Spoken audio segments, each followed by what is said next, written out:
The door slammed shut with a steel echo that seemed to swallow the room. Nadine Clark sat cuffed in a straight-back chair bolted to the floor, the sting of plastic restraints digging into her skin. The security room was sterile, too clean. 4 white walls, a cold metal table. A surveillance camera blinking red in the corner like a waiting eye. But there was no warmth here, no fairness. Just 2 men with badges and unchecked power. Officer Bledsoe tossed her briefcase on the table with a heavy thud. "You know what's funny?" he said, circling the room slowly like a lion in a cage. "You people always look so smug in court, but when it's just you, no judge, no gallery, you're not so clever anymore, are you?" He reached into her open briefcase and pulled out a stack of neatly organized legal documents, flipping through them like they were garbage. Officer Griggs, leaning against the wall, cracked his knuckles. "She probably thinks this is some civil rights violation. I bet she's already rehearsing her little courtroom speech in her head." Bledsoe turned, holding up one of her flash drives. "Encrypted. You really shouldn't have packed this." "It's confidential," Nadine replied, her voice steady but low. "Attorney, client privilege, federal protection under." Bledsoe cut her off by slamming the drive against the table. "Don't start quoting laws to me, Clark. You're not in court. You're in our house now." Griggs chuckled, pushing off the wall and walking slowly toward her. "See, Nadine? Can I call you that? Nadine. When we saw your name ping the system, we did a little digging. Guess what popped up? Dozens of cases. High profile. All the criminals you've saved. Gang leaders. Drug traffickers. Even that guy tied to the warehouse fire in Logan Square." Nadine didn't flinch. She simply stared ahead, trying to regulate her breathing. Griggs leaned closer. "It's almost like you're not defending criminals, you're helping them." That landed like poison in the air. Bledsoe pulled out his radio and turned the volume up, not to call for backup, but to let her hear static, to make her feel more cut off. "We don't need charges to hold you," he said. "Terrorism watch list lets us detain you for 72 hours without counsel. All we need is suspicion. And, sweetheart, you gave us plenty." "Why are you doing this?" Nadine asked, voice sharp now. "You know this is illegal." Griggs tilted his head. "Illegal? You think we're the ones breaking the law?" He stepped in until their faces were inches apart. "Lady, we are the law." And then came the final escalation. Griggs picked up her phone, still unlocked, and held it up. "Let's see. Emails from a Josephine Alvarez. Subject, confession timeline. Another marked immunity deal. Sound juicy, huh?" Nadine's eyes flicked toward the phone. That was privileged correspondence with a client tied to a sealed federal case. Bledsoe noticed her reaction and smiled. "Oh, did that strike a nerve?" He turned toward the camera and raised his middle finger. "You see this?" he said to Nadine, not the camera. "No one's watching. No one cares. Your reputation, your license, your whole shiny damn world, it all ends in this room if we say the word." And for the first time, silence fell. But it wasn't submission. It was pressure, building, quietly, like the moment just before a dam bursts. The silence in the room was suffocating. Nadine sat still, her wrists bound behind her back, her briefcase gutted open like a corpse on the metal table. Every file she had packed with precision, each affidavit, each signed testimony was now scattered carelessly, reduced to meaningless paper under the fluorescent glare. To Bledsoe and Griggs, she was no longer Nadine Clark, defense attorney. She was just black, alone, and outnumbered. Her lips parted slightly. Her eyes flicked upward to the surveillance camera blinking red in the corner. It was a reflex searching for a witness, a lifeline, a second pair of eyes. But she already knew. If the tape survived, it would likely be corrupted or missing. She drew in a shallow breath, not because she was afraid, but because she was calculating.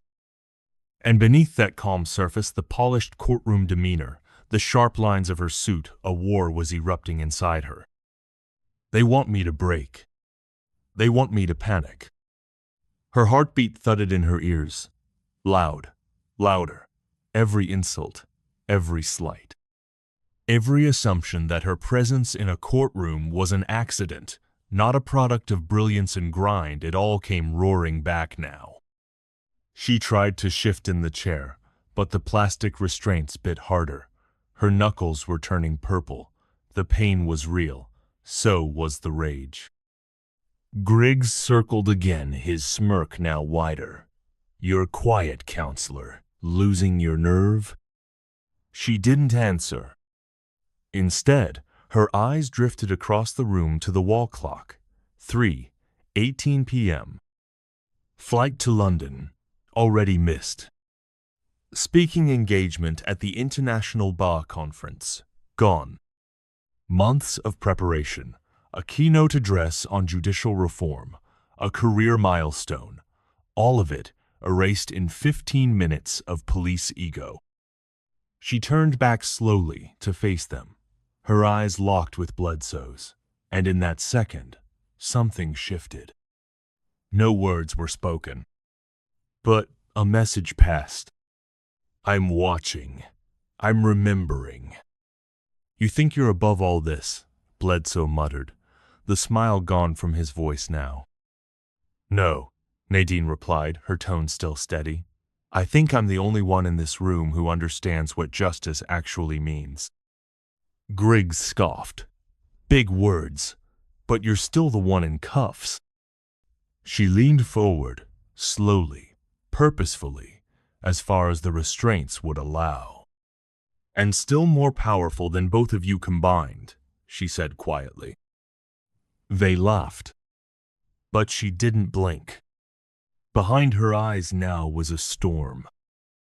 And it was gathering. Nadine Clark looked like she'd stepped out of a legal thriller, pressed slate-gray blazer, polished black heels, designer briefcase in hand. Her posture was upright, confident, dignified. Even in the chaos of the terminal, she moved with poise like a woman in control of her destiny. Then the officers stepped into frame. Bledsoe was built like a bulldozer, thick neck, sunburned skin, a faded patch of mustard on the corner of his uniform shirt. His belt sagged under the weight of overconfidence and unused authority. His steps were loud, slow, almost theatrical. Griggs was wiry, angular, face narrow and pale, chewing his gum with a kind of smug defiance. His badge tilted slightly on his vest, like it didn't belong, like he wore the uniform more for the power than the duty. They were storm clouds stomping into sunlight, grit against grace, hostility wrapped in polyester blue, facing down elegance wrapped in calm gray.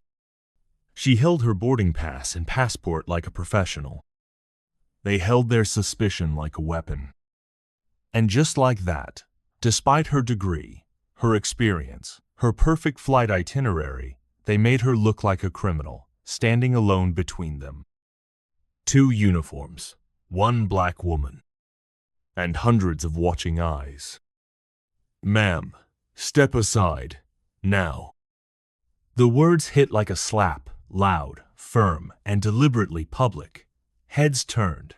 Boarding passengers paused mid-step. A mother pulled her child closer. Nadine blinked. "Is there a problem, officer?"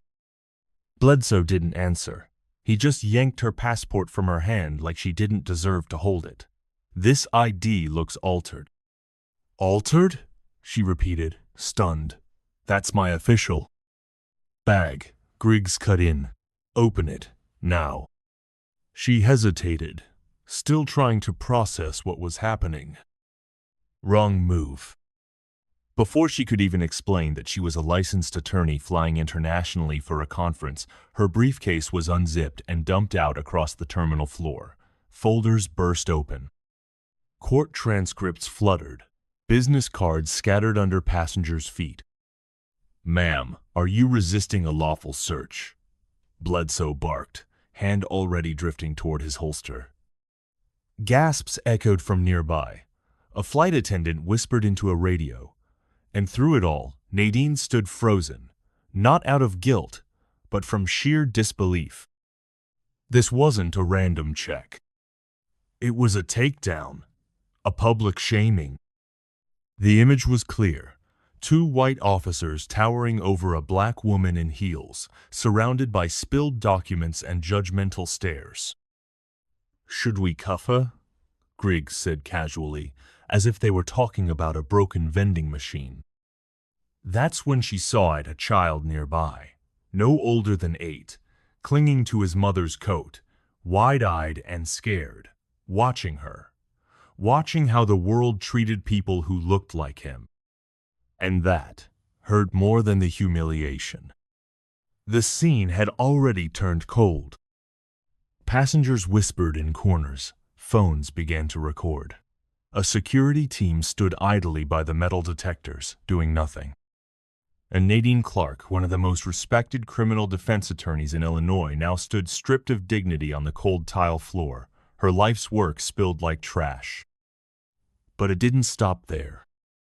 Officer Bledsoe grunted as he stepped on one of her documents, a testimony from a wrongful conviction appeal she'd just won, crumpling it under his boot.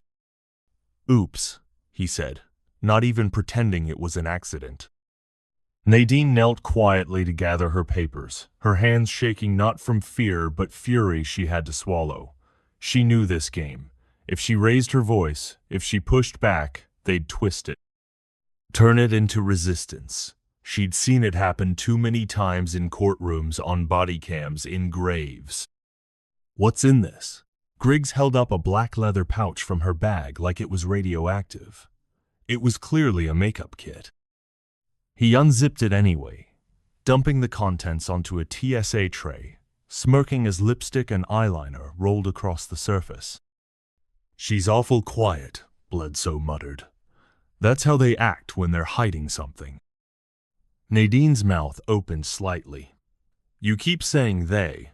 What exactly do you mean by that?" Griggs leaned close enough that she could smell his coffee breath. "Don't play smart, sweetheart. You think your fancy lawyer badge means you're above being searched?" "I think it means I deserve to be treated like a human being," she said evenly. Bledsoe let out a sharp laugh. "You people always think you're the victim." That phrase, "you people," it wasn't just casual racism. It was a message, a threat, and Nadine heard it loud and clear. One of the gate agents stepped forward nervously. Is everything all right here? She's cleared for this flight." Bledsoe turned on him like a wolf. "Do you want to obstruct a federal search?" The agent froze, stepped back, said nothing. Nadine's phone, sitting on the floor among her scattered items, lit up with a name: Judge Abernathy. Bledsoe picked it up before she could reach it. "And who's this, huh? Your dealer? Your lawyer?" "I am the lawyer," she said. He stared at the screen, smirked, and then, deliberately, powered it off. That was it. The line was crossed. Nadine stood slowly, breathing deep, trying to keep her voice level. Is this how you serve and protect? Harass black professionals in front of an entire terminal while pretending it's protocol? Griggs stepped in, inch from her face. "You think you can lecture us, lady? You're about to miss that flight. And if you don't shut your mouth, you're gonna miss a lot more than that." He turned to Bledsoe, voice loud enough for everyone to hear. "Take her to holding. Let's make some calls. I bet she's not even licensed." Gasps. A ripple moved through the crowd. People started filming again, emboldened by the absurdity. Even a few airport workers looked visibly uncomfortable now. But Bledsoe wasn't fazed. He yanked out handcuffs, twisting one around her wrist before she could move. "Let's see how tough you are in a cell, sweetheart." As the cold steel cuff clicked shut on her wrist, Nadine Clark didn't flinch. Not outwardly, at least. She stood still, face unreadable like a statue sculpted under pressure. But beneath that stillness, her heart was a thunderstorm. Her breath slowed, not because she was calm, but because she had trained herself to slow it, to control the shaking, to not give them the image they were starving for the angry black woman losing it in an airport.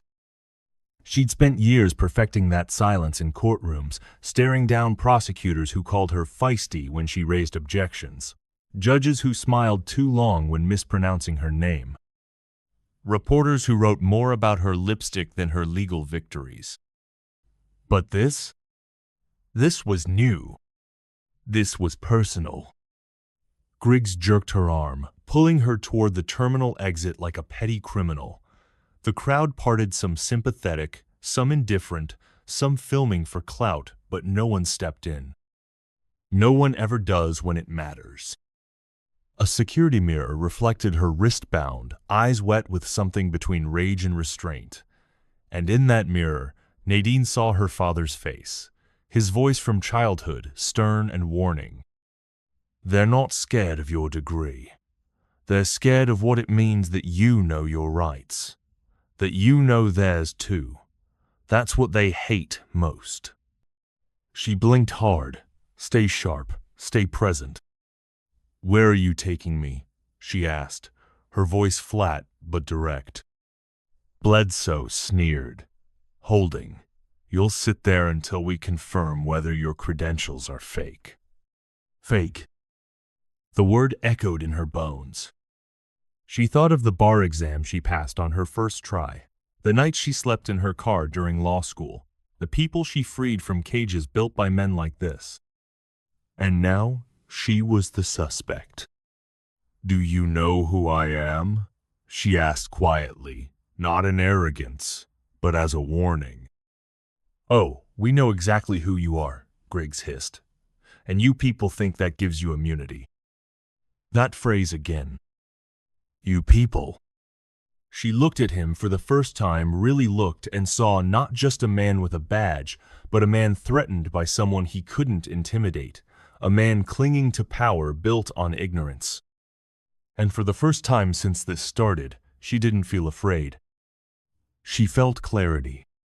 "You should be careful," she said softly, "about the laws you violate in front of cameras." Bledsoe scoffed, but his eyes darted to the phone still filming. A flicker of doubt crept in. Griggs noticed it too.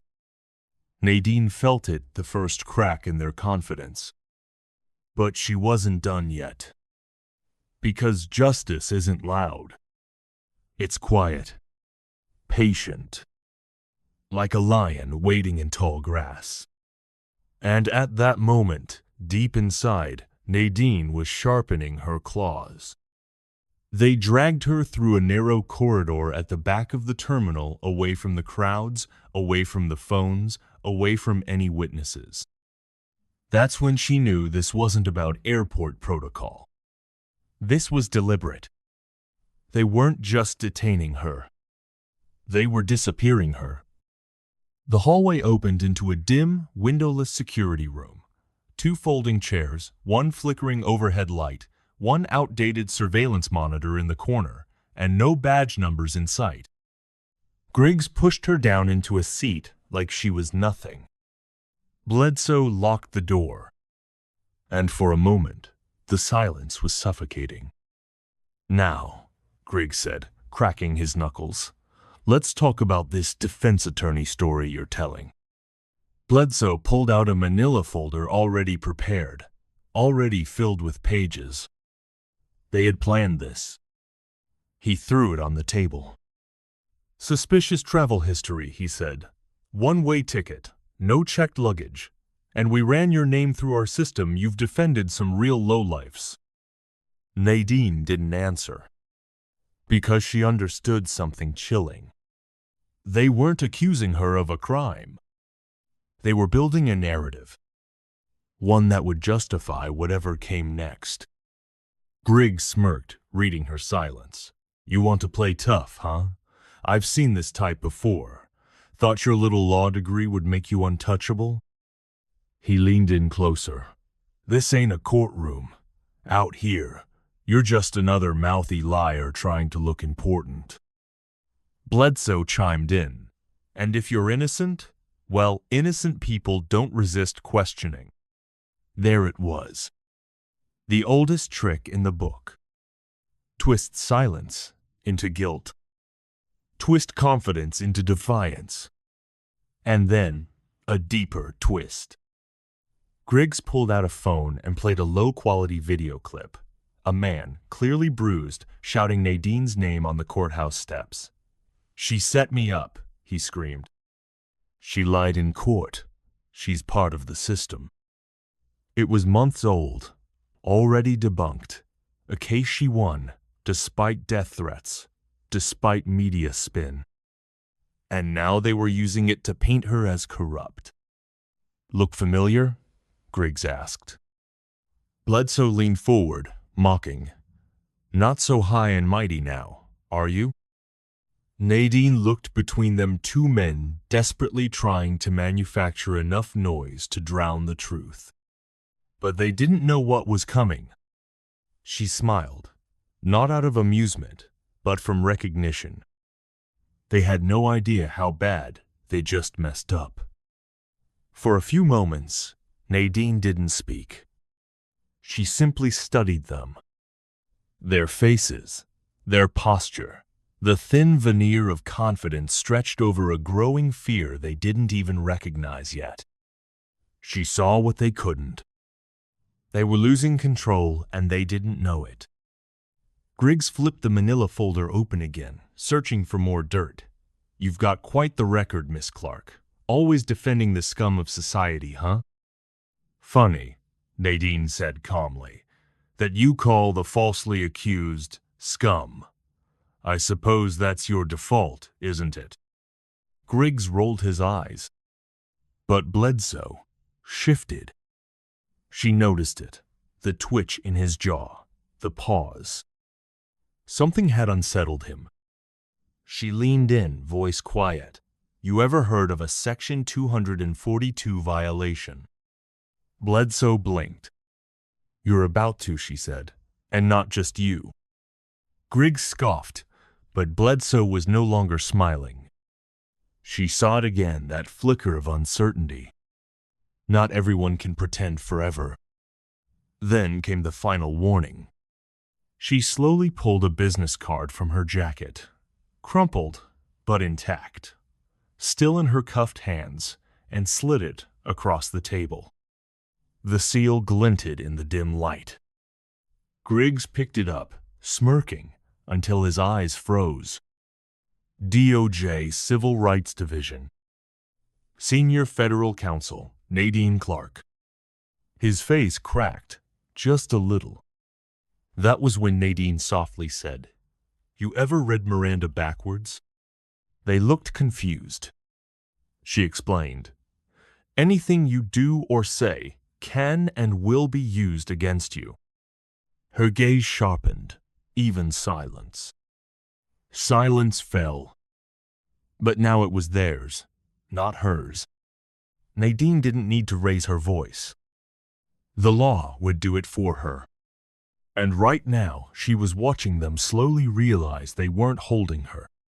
They were holding a loaded weapon pointed at themselves. The camera in the corner blinked red, still recording. Bledsoe looked toward it. For the first time, his hand twitched near the power cord like he wanted to unplug the truth. Griggs stepped back, and Nadine just waited. Because now, they were writing their own ending. Griggs stumbled back from the table.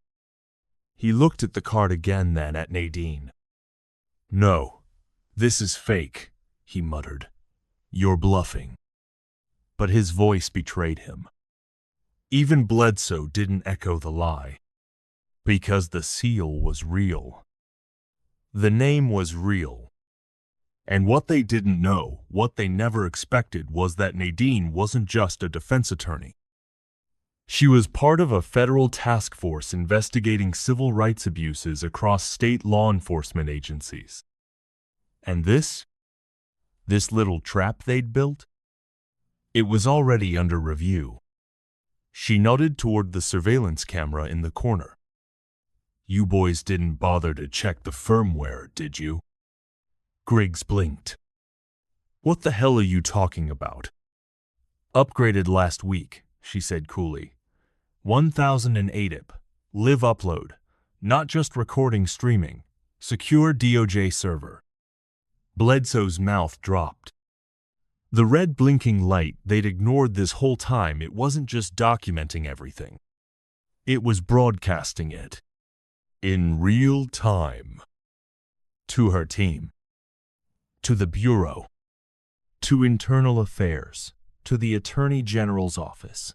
To every oversight body that had been waiting for this kind of proof. You're lying, Griggs shouted. But his voice cracked. Nadine didn't flinch. She looked up at the camera and smiled. Then came the sound. A buzz from outside the room. Muffled shouting. The sound of radio traffic. Then a knock. Firm. Final. 3 taps. And Nadine delivered the line they would never forget. You're about to be arrested in your own interrogation room. The door burst open. 2 men in dark suits entered. Calm. Professional. Badges out. Officers Griggs and Bledsoe, one said. You're being placed on administrative hold pending formal charges of false imprisonment, civil rights violations, and abuse of authority. The room collapsed in panic. Griggs spun around. Wait, this is insane. She's the criminal. Bledsoe, pale as paper, just dropped into a chair. Nadine stood, straightened her cuffs, walked past them slow, steady, and devastating. As one of the agents uncuffed her, he asked quietly, You all right, ma'am? She nodded, better than ever. Griggs tried again. We didn't know, we didn't. But the agent cut him off. You didn't ask. As Nadine stepped into the hallway, she passed a mirror and paused. For the first time in hours, she saw herself not as prey, but as the reckoning. The hallway outside the interrogation room smelled of bleach and stale coffee. Nadine walked calmly, the steel clink of her cuffs now a distant memory. Behind her, the door slammed shut, but this time with Griggs and Bledsoe on the other side. They weren't officers anymore. They were suspects. Federal agents moved swiftly. Laptops were seized, lockers opened, body cam logs downloaded. And the camera that blinked in the corner, the one they'd ignored, had already fed its contents into the DOJ's evidence system. Griggs was the first to break. In a desperate plea, he tried to call the union rep. But Internal Affairs already had statements from 4 other suspects from prior misconduct cases all suppressed, all tied to him. There would be no rescue. Bledsoe was quieter, but not cleaner. A quiet audit had been following him for months, undeclared cash, excessive force complaints, dozens of redacted reports. Now, the redactions were lifted. In just 48 hours, both men were suspended without pay. By the end of the week, federal charges were filed. The press had a field day. Civil rights hero traps racist cops in sting operation. Defense attorney outsmarts police department in brutal reversal. The footage was leaked. Millions watched as the camera showed Griggs mocking Nadine and then begging not to be cuffed. The public outcry was thunderous. One protester outside the station held a sign that read, She didn't raise her voice, she raised the bar. And as the courtroom filled a month later, Nadine sat calmly, watching the same system that tried to bury her now turn on its architects. The charges stuck. Griggs, 18 months for falsifying evidence, civil rights obstruction, and harassment. Bledsoe, 3 years for coercion, perjury, and abuse of authority. Neither would ever wear a badge again. But it wasn't just about them. It was about all of them. Departments across the state began internal reviews. Dozens of old cases were re-examined.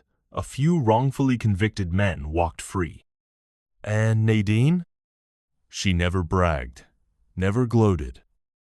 She just showed up to work the next day, same office, same grind, with one new item on her desk. A single chess piece. A black queen. Standing tall. Unmoved. Back at her apartment, Nadine Rivers sat alone. The city lights filtered through half-drawn blinds, casting long shadows on the walls, a mix of peace and exhaustion. She reached for her phone. No messages, no congratulations, just silence. But that's how it had always been. For women like her, especially black women in law, there were no standing ovations, only survival. And victory? It was quiet. Still, she allowed herself one small moment. One breath of relief. She opened her notebook, the same one she'd carried into that interrogation room, and scribbled 3 words at the bottom of the page. Truth fights back. Then she closed it, locked it away. She wasn't done. There were more names, more files, more faces that needed someone to stand for them when no one else would. Because justice wasn't a destination, it was a war fought in inches. The camera cut to a news anchor speaking over footage of new reforms being passed: mandatory oversight panels, citizen review boards, and independent legal counsel for detainees. Nadine watched quietly. Her name wasn't mentioned. And that was fine. Because what mattered most wasn't that they knew her name. It was that they knew someone was watching. That the system, the one so many thought untouchable, could still be shaken. And maybe, just maybe, that would make them think twice next time.